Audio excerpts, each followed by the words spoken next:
William Gargan stars as Barrie Craig, confidential investigator.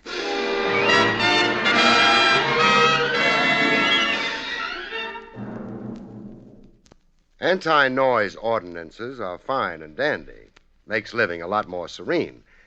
But how can you legislate against the really disturbing noises, folks? The noises in your head, that would be.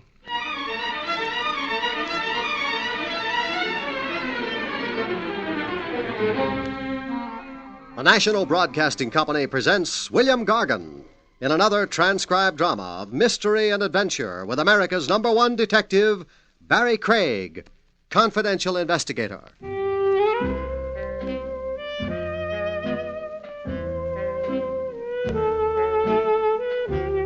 Barrie Craig speaking. The footwork a confidential cop puts in isn't always paid mileage. Some of it's for free in the public weal and welfare. Like a trip I took to the Tombs one day to see an inmate named Maxie Potter. I'd gotten a begging letter from Maxie. Could sweet charity move me to hurry to his side, end quote. Having a pint or so of the milk of human kindness in me, I complied.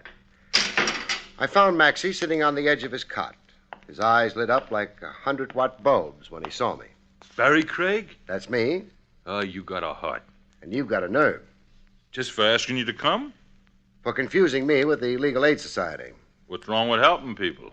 Starvation. I don't get paid. No cream in my farina. I'll tell you what. I'll owe you your expenses. The road to hunger is paved with bad debts. Oh, shades of Mrs. O'Houlihan. Mrs. O'Houlihan? My teacher in continuation school. That saying you said, she used to say it. But it made no impression on you. No. What I went for was, it's blessed to receive. And so you wrote to me. And so you're here. Now, what do you want? For you to get me out. I never engineer prison breaks. Bail. Put up the bail. How much? $500. Dollars? Sure, dollars. Well, I haven't got it. Well, Uncle Real Estate, then. They'll take that for bail. I've only got a cemetery plot. See, now, wait. You're a citizen in good standing? Opinions divided on that. Well, Judge Ferganza, he'll let me out on what's the word I'm trying for? Recognizance. Yeah, on your, well, will you? You've sure got a cheek. I got troubles. I share them. I'm not proud. What's the charge against you? Assault, 3rd degree, hardly nothing. Who'd you hit? Randy Lomax, the talent agent. You might have heard of him? Everybody has. He's been promoting my girl, feeding her baloney about how he's going to make her a big star. I lost my head. I hit him. What with? A brick. But that's between us. In court, I'm denying it.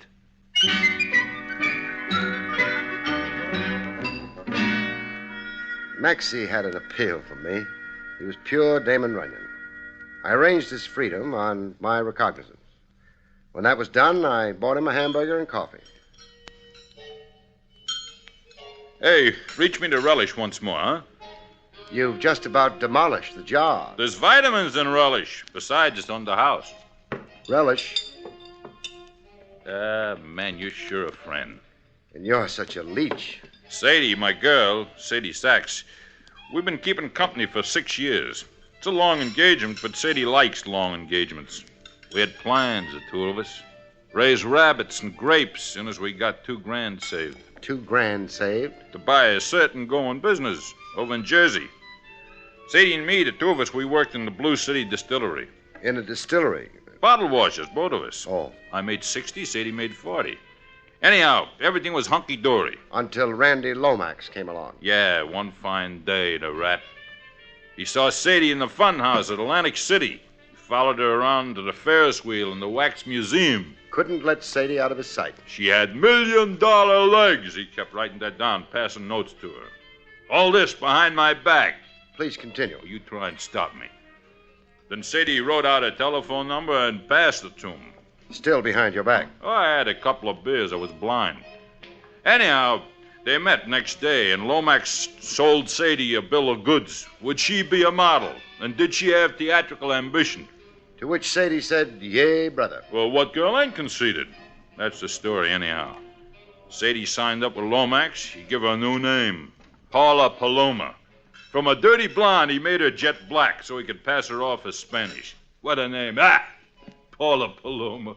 Which brings us to your fight with Lomax. He told Sadie to give me the brush. I was wrong for her future. I was a slob, and she was now imported stuff. The rest I told you. I met Lomax, I beaned him, I got locked up. I bailed you out. Now you go see Lomax and get him to drop the charges. Hey, now, wait a minute. Wait till I write something out. Okay. It's written. Here. A note? Read it. It's an IOU. I don't want you doing too much for nothing.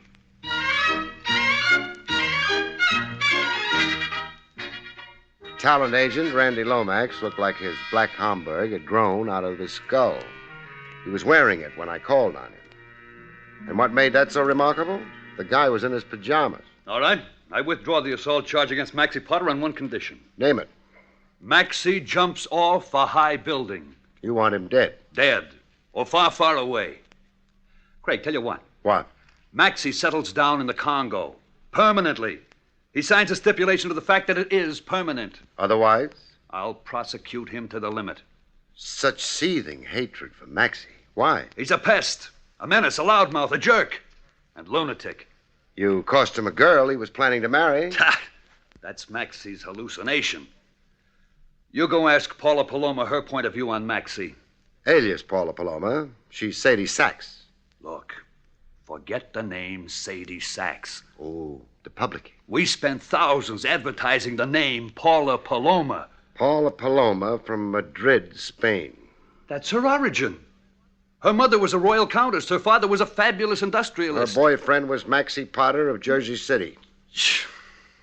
You deliberately trying to aggravate me. I came here representing Maxie. Maxie. Yeah. Let me show you the type of character you got for a client. I had a private detective draw me a diagram of Maxie. A report, Maxie's background, where he came from, why he gets in my hair. How come one man can be so crazy? Here. Cast an eye over this line on a 2-page report. 1949. The Inwood Home. 6 months. Yeah, the Inwood Home is a sanitarium in Ohio. Maxie's punch drunk. Craig, on my advice, dump Maxie in the North River. Besides crowning you with a milk bottle in an impetuous moment, what other specific grievance have you against Maxie? He insults me on the streets. Language that makes my spine crawl. He hires children to throw garbage at me when I pass. And look, in a public restaurant, in front of 100 show people. Show people? My bread and butter, mind you. Maxie pours a plate of soup on my head. What kind of soup? Noodle soup. Limp noodles hanging from my brow like excelsior on a Christmas tree. Have I got specific grievances? Sounds like it. It's not all so comical. I'm made ridiculous. But I'm also in mortal danger. How's that? Threats to kill me. Threats in what form? The cowardly form only Punchy Maxie could use. Here, these. Cartridges. Low caliber. Low, high, medium. They mean murder. I find them everywhere. On my office desk, on the dining table. They come in the mail.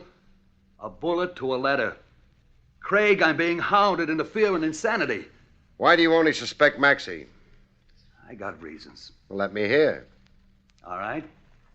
These cartridges. They've been identified for me as belonging to Maxie. Identified by whom? Paula Paloma. Sadie Sachs. Craig, again, I beg you, please forget her other name.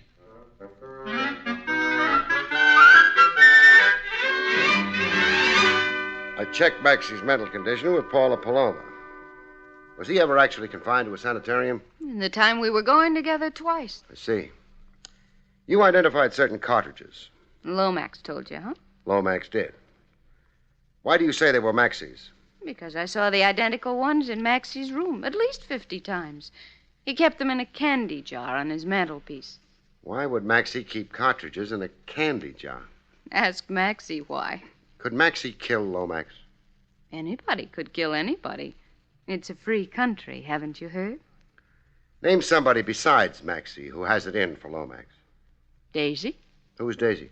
Lomax's wife. Used to be, I mean.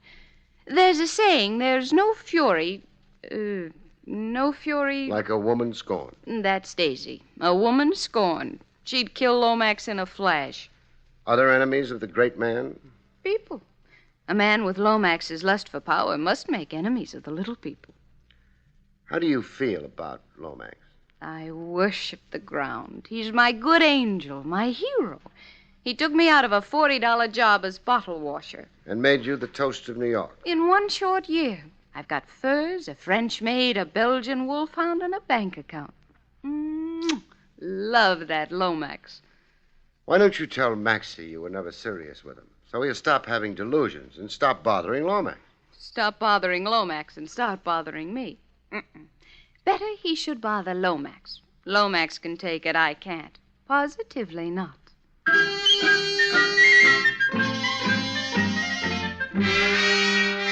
That evening, my client Maxie made no bones about being a little on the weird side. Sure, I'm spooky. I ever say I wasn't? No, not in so many words. Why you looking shocked, Craig? Well, the fact is, I had you characterized as whimsical, sort of a colorful screwball. So now you know different. So you ever get really violent, Maxie? Yeah, every so often. The other day I bit the ear off the dog. Why? The mutt was annoying me, jumping on and off my lap so I couldn't read the racing form. Was I justified? Maxie. What? I don't want to be a fair-weather friend, but... Hey, you're not edging up to ask me to go back to the tombs. Well, on the loose like this, I'm responsible for you. So I ain't behaving? Are you? Yeah, I am. How about the cartridges you keep bombarding Lomax with? Oh, you, know about them, huh? I know about them. Well, quit doing it, okay? I don't need to be doing it anymore anyhow. What does that mean? Well, I did it to scare Lomax, but Lomax won't scare anymore. Not the way he is. The way he is? Well, what does that mean? It means I had a dream just right after lunch. I dropped off for a snooze, a few fast winks. Anyhow, I had a dream about Lomax. I always dream after pastrami and gherkins. Gherkins is what they call pickles. Yeah. Well, what did you dream about Lomax? That he was sleeping like me. Only he wasn't dreaming. Couldn't dream even if he wanted to. Not with all that lead in him. You dreamed Lomax was dead? Yeah, in his parlor. His head on the floor and his feet up on the sofa. An upside-down position. A comical look to him. Hey, where you going? Telephone Lomax. I want to know if you were only dreaming, client. You're wasting time, Craig. How can a stiff get up to answer the telephone? Maxie, get your hat. We're both paying Lomax to call. Sure.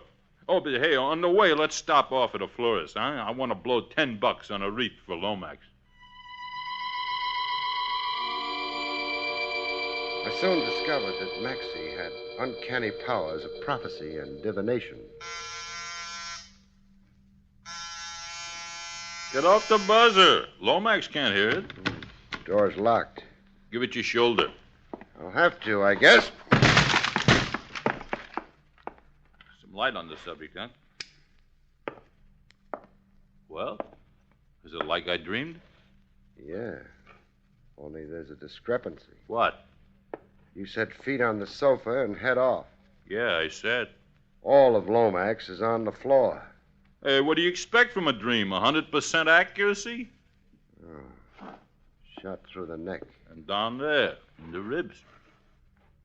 Maxie, did you do it? I wished I had. You may wish you hadn't. I was asleep in the room, I told you, dreaming. Hey, you gonna cause trouble for me? I should have my head examined for bailing you out of the tombs. Do that, why don't you? I'm for examining heads, like teeth. Why is a head any different than a tooth, huh? Maxie, right off, I'm handing you back to whence I got you. Right off? Take care of Lomax first, huh? He's dead. Show some respect.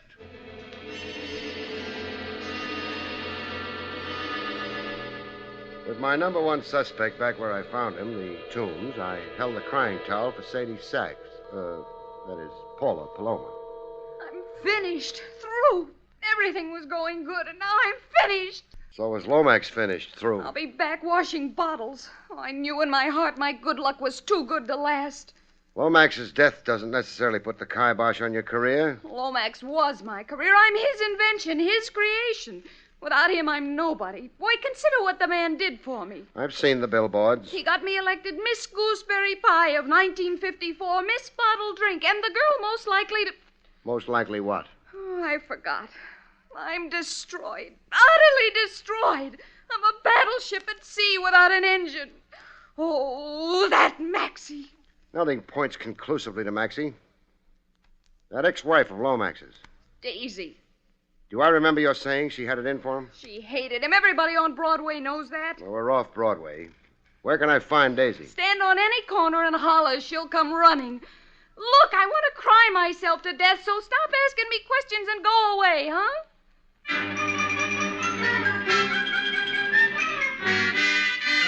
I found Daisy behind a beaded curtain. The Chop Suey parlor in Bath Beach, Brooklyn. She was running the joint. A middle-aged lady middleweight with a peroxide bleach and a washed-up look. So Lomax is dead. So I'm heartbroken. I tell you what, mister. Out of sentiment to my ex, I'll hang a dish rag at half-mast. What's your burning gripe against your late ex-husband? I could fill an encyclopedia. Fill one page. Girls. Girls and girls. I was a wife always competing with proteges. But that was Lomax's business, finding talent and building them up to fat contract status. While Lomax was building up his discoveries, he was building me down, burying me. You were neglected. I had to hand Lomax my card so he'd remember who I was. Nights when he'd come home, he'd hand me his. And a tip. He had me confused with a hat check girl. Who divorced who? Me. He sneaked it in through Mexico. I was too demoralized to fight him. He bought me this chop suey parlor so I wouldn't be an alimony load. Looks like a nice little business. You don't have to be polite. I net $50 a week, clear. I'm lucky. When I was Mrs. Lomax, I spent $50 a day on cologne. Life makes changes. Yeah. Ha! And it just did for Lomax. He'll turn over in his grave. What does that mean? That phony baloney Mexican divorce. I was never notified. I never agreed to it. I never signed nothing. Tomorrow I'm calling up Greenspan and Kilroy. They're my lawyers. I'm ordering them to move to have the divorce canceled. Junked. Why would you want to resume being Mrs. Lomax? Guess. To be his legal widow, huh? To get my dowry rights in his estate. Smart. It all kind of brings you under suspicion. How so? If you can turn death to profit, that underlines a motive for murder. So it underlines, so I'm laughing. Huh. Do you want a real suspect? I do? Shipley. Harry Shipley. Who's he? Confidential secretary in the Marathon Wonder Enterprises, Incorporated. That's Lomax's company. There was bad blood between Shipley and Lomax. Then why would Lomax keep Shipley on? I was never sure. Something Shipley had on Lomax and vice versa, something Lomax had on Shipley. You never knew Lomax. Nobody did. He was always underhanded. Nothing with Lomax was ever clean cut out in the open. When's Lomax's funeral? The police will release the body for burial tonight. The funeral's tomorrow at 10 a.m. I'll be there. As his legal widow. You be there, too, and watch Shipley. Never mind Lomax in his coffin, just watch Shipley. Watch him and you'll see a happy man. Happy because Lomax is dead. I hadn't exactly planned on attending the funeral. Attend! This funeral will be good for you. How so? Perk you up, forget your troubles, make you glad to be alive. Simply delighted.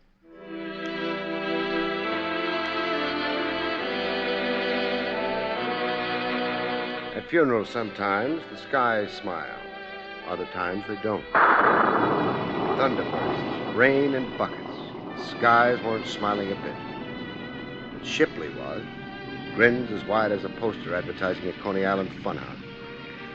I'd seen guys smile before. Sweepstakes winners, fathers of quintuplets. DiMaggio when he married La Monroe. Never in my life before had I seen a smile as big as the one on Shipley's kisser.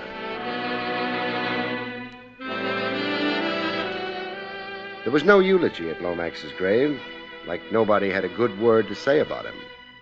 Later, in a tavern a stone's throw from the cemetery gates, Shipley let on he didn't either have a good word to say about his late boss, Lomax. As long as you're buying drinks, Mr. Craig. Hey, bartender, another orangeade for my friend. You were saying, Shipley? Rotten egg, that Lomax. Money was his god. What did he have on you? Come on, Daisy told me a few things. I owed him money. You owed the till, you mean, huh? You did a little embezzling?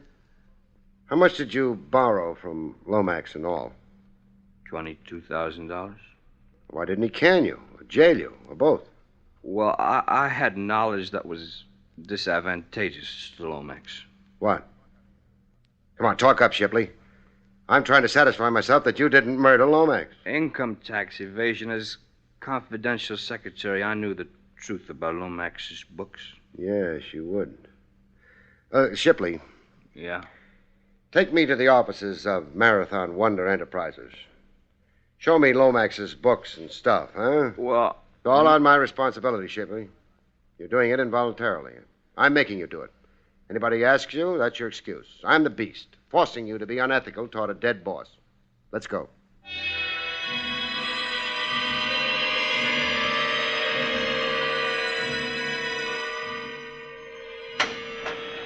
After 4 hours of snooping at the Marathon Wonder Enterprises, I got to know Lomax's business so intimately it would send a chill through Lomax. If he were alive, that is. I've done my very best to acquaint you. You've been a real help. Lucrative racket, Lomax's. His estate, when audited, will easily total $1 million.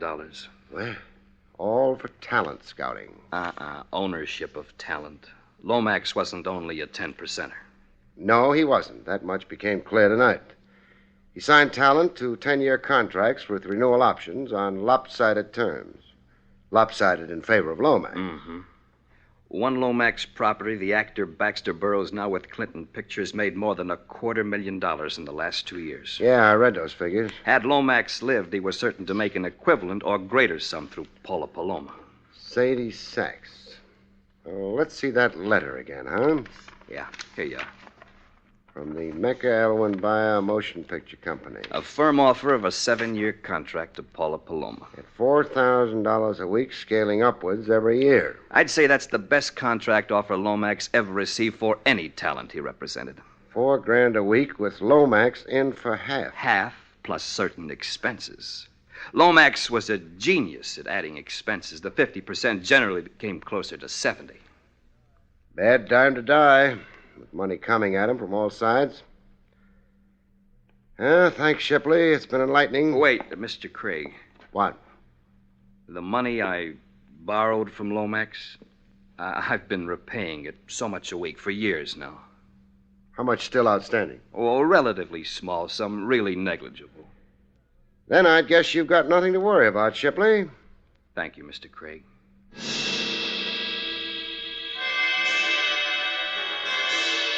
Daisy, Maxie, Shipley, Paula.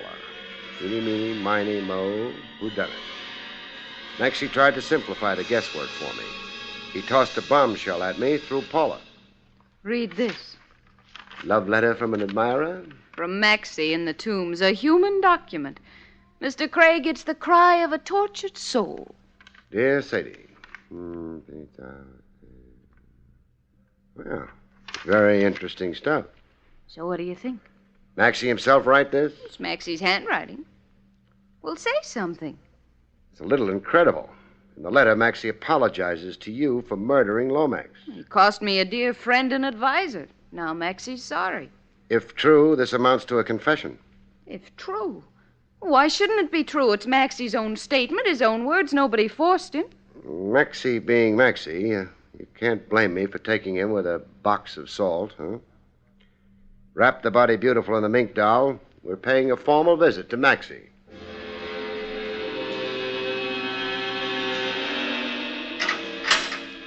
We found Maxie dining on caviar and chopped onions. All the eating's good in here. Caviar on the prison menu? A Ladies' Benevolent Society come through to give me this caviar and a cigar.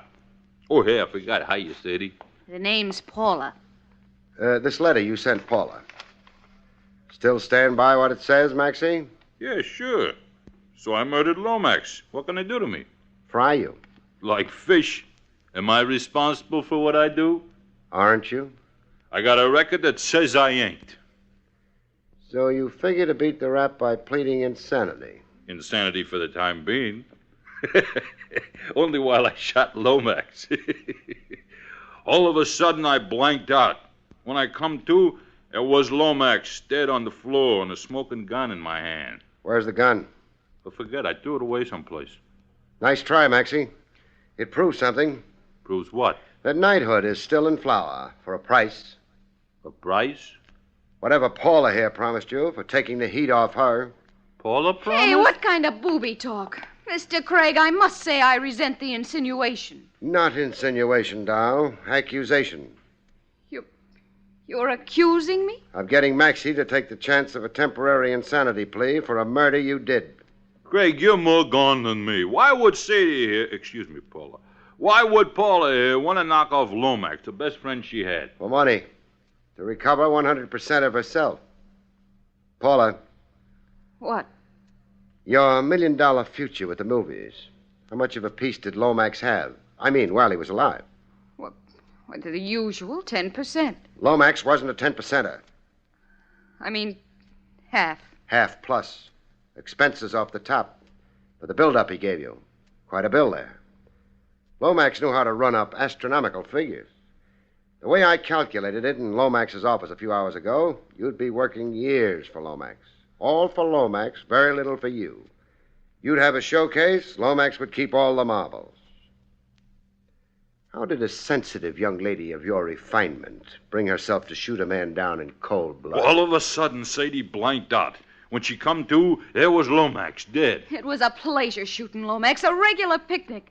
Lomax had it all fixed for me to be his slave. Well, I'm nobody's slave. You'll tell your story, Sadie. How you killed a rat and a conniver who came between us. The judge will bawl like a kid. The jury won't even go out. Not guilty, Sadie. That's a verdict for sure. Suppose you two stay here and make plans. I've got to see a man about a murder. Mr. Craig, you're not leaving me here. Oh, an affectionate couple like you and Maxie, made for each other. A housekeeping cell for two.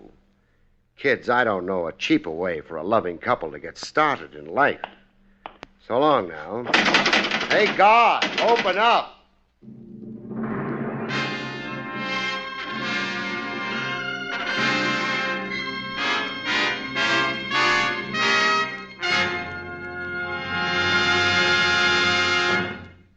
You have been listening to William Gargan in another exciting transcribed mystery drama from the adventures of Barrie Craig, confidential investigator.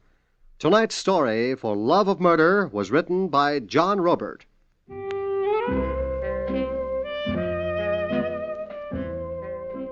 Next week, it's the strange story of Death's Bargain Basement, about which Barrie Craig has this to say. We call next week's story Death's Bargain Basement. It takes place in a department store because, as you all know, bargain basements are always found in department stores. But so, on occasion, is death. Good night, folks. See you next week. The National Broadcasting Company has just brought you an NBC Radio Network production with William Gargan, starring as Barrie Craig, confidential investigator, directed by Arthur Jacobson. Also heard were Barney Phillips, Tom McKee, Barbara Fuller, Gloria Ann Simpson, and Herb Ellis. Eddie King speaking.